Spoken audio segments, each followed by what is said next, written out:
Margaret of Anjou was destined for royalty and greatness from birth, but she would go on to prove herself a powerful politician, a formidable queen, and capable of leading armies, despite being a woman in the 15th century. And her actions would form the nucleus of the bloody Wars of the Roses. Margaret was born on the 23rd of March 1430 in Pont-à-Mousson or Nancy in Lorraine. She was the second daughter of René, Duke of Anjou, also known as Good King René, and Isabella, Duchess of Lorraine. She would not be an only child, as she also had 5 brothers, 4 sisters, and 3 half-siblings from her father's affairs with mistresses. Margaret certainly wasn't raised to be anything but a queen, as her family were part of the web of royal and noble connections that spread across Europe, and her father would even be King of Naples for 7 years. But other examples in her family would have a greater impact on the young Margaret. Her mother, Isabella, was the only surviving child in her family, and so ruled the duchy in her own right. But more than this, when her husband René was held captive by the Duke of Burgundy, Philip the Good, it was Isabella who ruled Naples in his stead. She even took control of an army to repel competitors to her husband's throne. Margaret's paternal grandmother, Yolande of Anjou, also acted as regent in Anjou during her son's captivity, repelling English forces. She also protected the Dauphin when his life was threatened, keeping him safe in her lands, and he would later become Charles VII and her son-in-law. Margaret therefore had more than one example in her family of strong female governance. No doubt this had a great effect on her. While women were still secondary players in their lives alongside the men they lived with, royal women in Western Europe were slightly different. They were able to hold political and regal power when there was no male presence for the role, whether this was temporary or not. In France, this was partly down to ancient Salic law saying that women could not inherit the throne. This meant they could hold the power of the throne without threat. It was not the same in Britain, where women were expected to be subordinate to their husband at all times. The idea of a woman holding authority was not news to Margaret. We also know Margaret had a tutor who also taught her brothers, arranged by her mother, so she was certainly well educated, and the young French noblewoman had a penchant for hunting and chivalric romances. After a few marriages suggested that didn't come to fruition, a marriage was finally agreed between Margaret and the King of England, Henry VI. This agreement would be hammered out over 5 years, from 1439 until 1444, with hopes that the union would stop the wars between England and France. Margaret was just 14 when she was formally betrothed to Henry by proxy on the 24th of May, whereas her prospective groom was 23 years old. There was only a small dowry of 20,000 crowns and some claims to a few small lands on Margaret's maternal side, but the real promise was the 23-month truce with France. People were very divided about the marriage, but the promise of peace was a good lure. This theme of Margaret bringing peace would continue as the government strove to raise money to transport their king's bride to England, the cost offset by the promise of peace with France. On the 9th of April 1445, Margaret finally reached the shores of her new country, but she was too ill to take part in the celebrations for her arrival. She instead stayed in Southampton to recover, and the Milanese ambassador reported that supposedly the young king, anxious to see his new bride, visited her secretly. Whether or not that really happened, Margaret was well enough by the 22nd of April for the marriage ceremony at Titchfield Abbey, Henry giving his new bride the gift of a gold ring set with a large ruby. Margaret made her formal state entry into London on the 28th of May.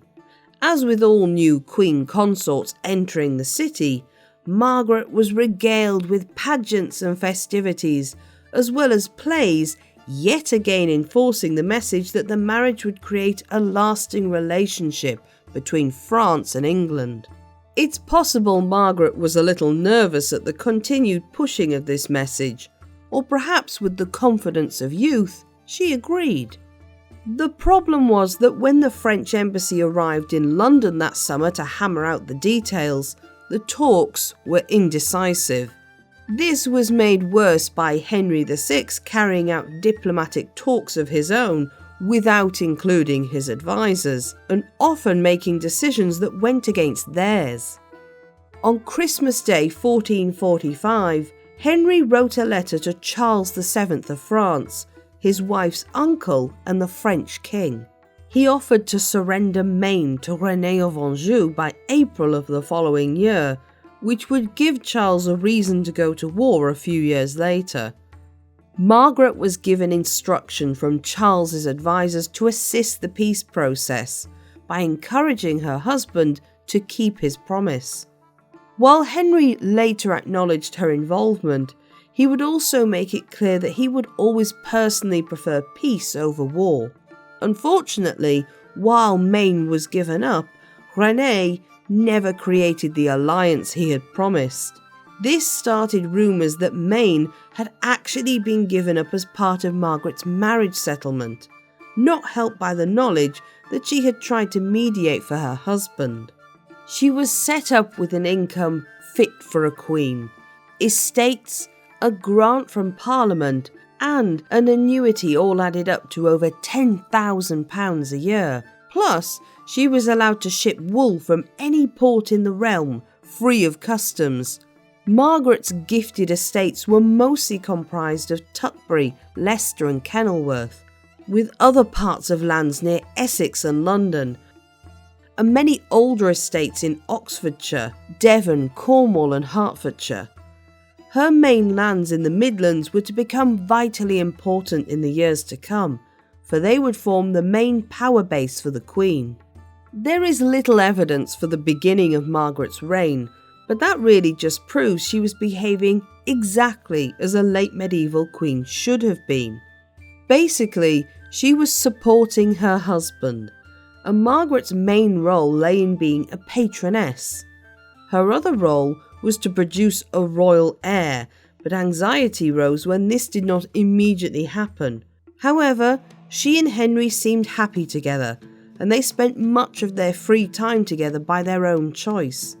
The couple found they shared an interest in culture and education, and in 1448, Margaret was given permission to found Queen's College, Cambridge, a college that exists to this day. She helped arrange marriages for members of her own household. Some of her own French ladies-in-waiting married into the king's household. She intervened on behalf of judicial matters by letter and sorted the collection of arms. There is little evidence of the strong warrior queen who would come later. It was also around this time that Margaret formed a close relationship with William de la Pole, the Duke of Suffolk, and his wife Alice Chaucer. He had helped arrange the marriage between Margaret and Henry, and in later years after his downfall, ugly rumours would spread that Margaret and Suffolk had an affair, but there is no evidence for this. It's much more likely that, especially with the age gap between them, Suffolk and his wife became father and mother figures for the young queen, especially in a country where many were hostile to her simply because of her nationality. At last, in early 1453, 9 years after getting married, Margaret was able to tell Henry that she was pregnant. People were overjoyed that at last the king had an heir on the way. Henry's kingship, for the time being at least, felt a little stronger for the news. But then, disaster struck. In August, after complaining one evening of feeling sleepier than usual, Henry VI had awoken in a stupor, his head lolling and unable to communicate with anyone. After weeks of 15th century medicine, including exorcism, bleeding and cautery, it appeared the king was conscious but unable to conduct business in court. It is now thought he suffered from catatonic schizophrenia or severe depression, either one being a mental condition he may have inherited from his maternal grandfather, Charles VI of France. In October, Margaret had no choice but to go into her confinement, and on the 13th of October, a healthy baby boy was born, named Edward. The little prince, sadly, could not be acknowledged by his catatonic father, and whispers of the Queen's infidelity rose their head once more. But Margaret had bigger things to worry about. With her husband unable to rule, and their son only an infant, she had to accept that the reins of government were likely to be in the hands of one of the many competing nobles at court. However, this didn't stop her in January 1454 from drawing up a bill of 5 articles outlining her own bid to be regent. While things were different in England, no doubt Margaret was pulling from her own experience, watching her mother and grandmother rule in the stead of their absent husbands. But the person chosen to be Lord Protector was instead Richard Plantagenet, the Duke of York. Contrary to popular opinion, there is little evidence that Margaret immediately regarded York as an enemy, and at first was okay with his protectorship. But York was an intelligent, politically ambitious man who held a claim to the throne through both of his parents. Prior to this, it can be seen that Margaret considered both Richard and his wife Cecily Neville fondly, as they were recipients of many of her gifts, and the two women exchanged letters. However, the Duke of York had an enemy at court who would become an ally of the Queen's, Edmund Beaufort, the Duke of Somerset, who was the leader of the House of Lancaster at court. No doubt Somerset used his friendship with the Queen to turn her further against York. Finally, on Christmas Day 1454, Henry VI seemed to awaken from his catatonic state. He acknowledged joyfully that he was indeed the father of Prince Edward, and Margaret must have breathed a sigh of relief. But things got a little difficult when York had to be extricated from his protectorship. Many of the nobles who had grown in power under his leadership stated they were disaffected with the current state of affairs, and York used this as a way to be rid of his long-time enemy, the Duke of Somerset. A great council was called, to which the Duke of York was not invited, near St Albans. Using the excuse that he was on the king's side but wanted rid of the apparently corrupt Somerset from government, York marched his forces towards Somerset and Henry, meeting them outside the town and kicking off the first Battle of St Albans. The two houses were now at each other's throats. There were few casualties, but Somerset was killed, along with other leading Lancastrian nobles. The king was captured and Henry was taken back to London, a prisoner in theory, but publicly still ruler of his kingdom. York couldn't risk the king dying, as then the crown would simply pass to his son, Prince Edward. With the death of the head of the Lancastrian faction, Margaret's dislike of York, and her household made up of the remaining Lancastrian nobles who sided with her husband, the Queen found herself now heading the House of Lancaster for Henry. The Duke of York named himself Constable of England, and so began his second protectorate, as he claimed for at least part of it that the king was once again ill. However, when Henry recovered in February 1456, York was forced once again to give up power.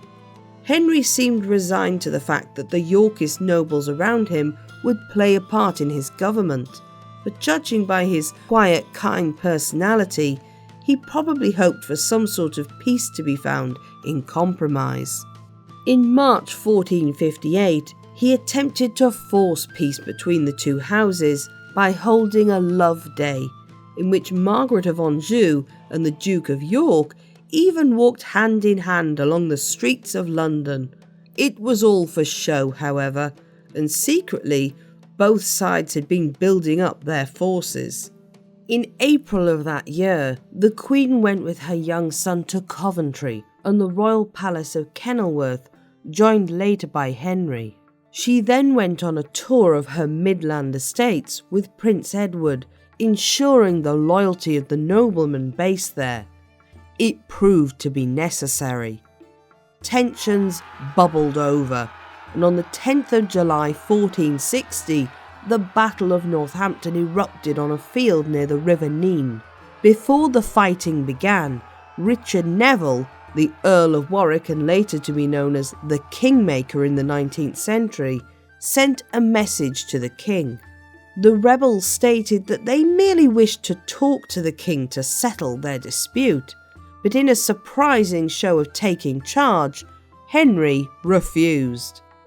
After gaining access to the Lancastrian camp, the battle took a mere 30 minutes, and many of the lead Lancastrians, such as Humphrey Stafford, the Duke of Buckingham, were killed trying to prevent the Yorkists advancing on Henry VI. Margaret of Anjou and their 7-year-old son Edward were present in the camp, and as they saw the oncoming army, they were forced to flee. We have no way of knowing exactly how Margaret felt about leaving her husband behind, knowing Henry would almost certainly be captured. We also don't know what words, if any, the couple exchanged before she fled, but it's almost certain that both Henry and Margaret's first thoughts would have been to get little Edward to safety. If he had been captured by the Yorkists, they would have the ultimate leverage. The details of Margaret and Edward's escape are hazy, but it seems they made their way from Coventry to Wales and from there to Scotland. Scotland was, at that time, ruled by a female regent, Queen Mary of Guelders, and so Mary was now holding the throne for her 6-year-old son, James III. Her position with the events in England were mainly to keep playing the two sides against each other, but her chief advisor, Bishop James Kennedy, wanted an alliance with their southern neighbours. When Margaret arrived over Scotland's borders, however, it is almost certain that part of Mary's decision to take them into her home was because Margaret was a mother looking out for her son's interests as she was, a woman fighting through male medieval politics. The two women now both proved they were capable of organising political alliances and decisions on their own. Not only did Queen Mary take young Edward of Westminster into her household to keep him safe, but a marriage alliance was also agreed between the two mothers, that he should be betrothed to Mary's daughter, Princess Margaret. In exchange, Margaret of Anjou agreed to give up Berwick-upon-Tweed. But almost more importantly, Mary also aided Margaret of Anjou with men, a force made up of Scottish soldiers. Margaret would bolster this by also drawing men from England, represented in the livery of the Prince of Wales. During Margaret's time in Scotland, her principal commander in England had been busy as well. He was Henry Beaufort, 3rd Duke of Somerset after the death of his father, Edmund. On the 30th of December 1460, he gained a major victory for the House of Lancaster at the Battle of Wakefield. His army defeated both the Duke of York and the Earl of Salisbury. In a vicious moment of victory, the two men were not only killed but beheaded, their heads displayed in York on the city walls. Richard Plantagenet's son, Edward, Earl of March, was infuriated by this and became set on revenge. But the victory for the House of Lancaster meant that Margaret was able to be reunited with her husband, King Henry, and they set off towards London. Despite their victory and the Lancastrian nobles still on their side, the King and Queen were denied entry into the capital. Yet again, it was the women involved in the conflict who came to the fore, and the Duchesses of Bedford and Buckingham and Lady Scales tried to mediate with the people of London, attempting to convince them that the Lancastrian army was under control, but to no avail. Instead, when the Earl of March turned up, it became clear which way everything was going, and Margaret and Henry had no choice but to turn back. They retreated back to Scotland as the Earl entered London easily, being crowned as Edward IV. From there, the exiled royal family went to France in 1462, and Margaret found an ally in her cousin, Louis XI, now King of France. In return for Calais, Louis agreed to fund an expedition to England to regain the throne for Henry or Prince Edward. The fleet went to the coast of Northumberland, capturing Alnwick, as well as other nearby estates, but eventually they were all back in Yorkist hands before the year was out. In August 1463, Margaret once again went back to France to do what she could to drum up support, taking Edward with her. Henry VI stayed behind. It was the last time they would see each other. Margaret now went to her father's lands in Nancy, using this as a base to convince the kings of Europe to back the Lancastrian cause, as well as convincing Louis XI. But it wasn't until the marriage of Edward IV's sister, Margaret of York, to Charles the Bold, Duke of Burgundy, that the French king became convinced of throwing his lot in with the Lancastrians against the Yorkist alliance with Burgundy. Richard Neville had by now fallen out with Edward IV over his marriage to Elizabeth Woodville, and so in an attempt to regain his political position, he threw himself on the mercy of Queen Margaret. His daughter, Anne Neville, was married to Prince Edward in 1470, but Margaret didn't trust this to be enough of a link, especially as she had taken 2 weeks to be persuaded to go ahead with the marriage. She demanded Warwick prove himself before she would follow him back to England. He immediately set off for Blighty with a fleet of 60 ships, and upon reaching London was able to enter unopposed and set Henry VI free from the Tower of London. It would have seemed all was well now, but in fact Warwick faced difficulties in keeping control of the country under Henry's fading rule. Margaret refused to set foot in England with her son until she could be certain it was safe. The Earl of Warwick had hoped to escort them home himself, but instead he ended up at the Battle of Barnet where he was killed. Margaret had just landed at Weymouth in April 1471 when she heard the news. The tentative short and second reign of Henry VI was over, and he was once again placed as a prisoner into the Tower of London. Margaret, travelling with her daughter-in-law Anne Neville, had no choice but to lead her Lancastrian forces to meet the Yorkist army coming towards them, camping near Tewkesbury. The fighting broke in the morning, and Margaret must have been anxious as her now 17-year-old son Edward was to lead the army into battle. It was a disaster for the Lancastrians. They were soundly defeated, but the worst news was yet to come. Although it's unclear whether he was killed in the fighting or executed after the battle, Margaret and Henry's only child, the heir to the English throne, Prince Edward, died. Sources say that Margaret, staying with her daughter-in-law in a nearby religious house, was told about her son's death. It broke her. It's hardly surprising.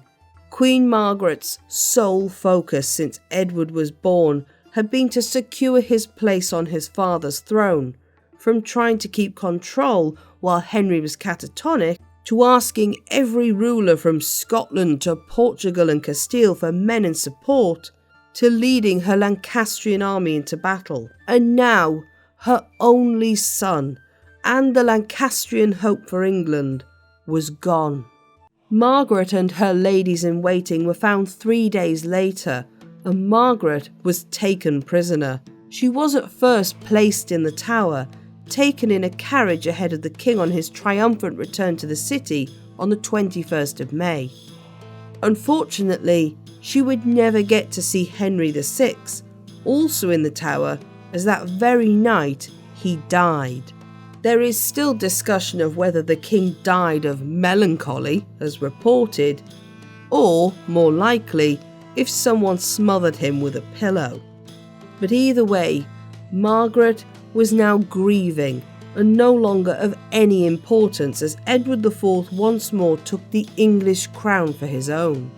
At the end of 1471, Margaret was placed into the care of Alice Chaucer, but King Edward was keen to be rid of her as he had to pay for her expenses. In 1475, Edward finally negotiated a truce with Louis XI at the Treaty of Picardy, and part of the agreement was the turning over of Margaret of Anjou. Finally, the former English queen was able to return to France, but she also had to agree to giving up her lands and rights in England. Margaret was technically free, but now couldn't afford anything. She had to exist on the pity of the French king. This continued until 1482, on the 25th of August, when Margaret passed away and was interred next to her parents in Angers Cathedral. Margaret of Anjou, as the real Red Queen of the House of Lancaster, has for a long time suffered from defamation of her character. Writers such as Shakespeare would influence the historical reports of the Queen well beyond the century. In truth, Margaret was a strong woman with a sharply political mind. She was an unrelenting strategist, willing to take the fight to her enemies. She had originally taken on her role as a dutiful wife very seriously, eventually changing only when the political elements of her husband's rule needed attention. She was a mother in the truest sense of the word, doing everything possible for her son, fighting an entire section of her country she believed to be in the wrong. Margaret had fought for Edward even when it seemed impossible, and she had lived through the loss of her son and husband. Margaret was a strong and able queen who did her duty to the letter, a queen who fought for her husband and then her son's rightful place, and still lost everything. Margaret of Anjou was no she-wolf, but a woman rightly deserving of her place in history. If you enjoyed this video, don't forget to like and subscribe so you don't miss any new documentaries.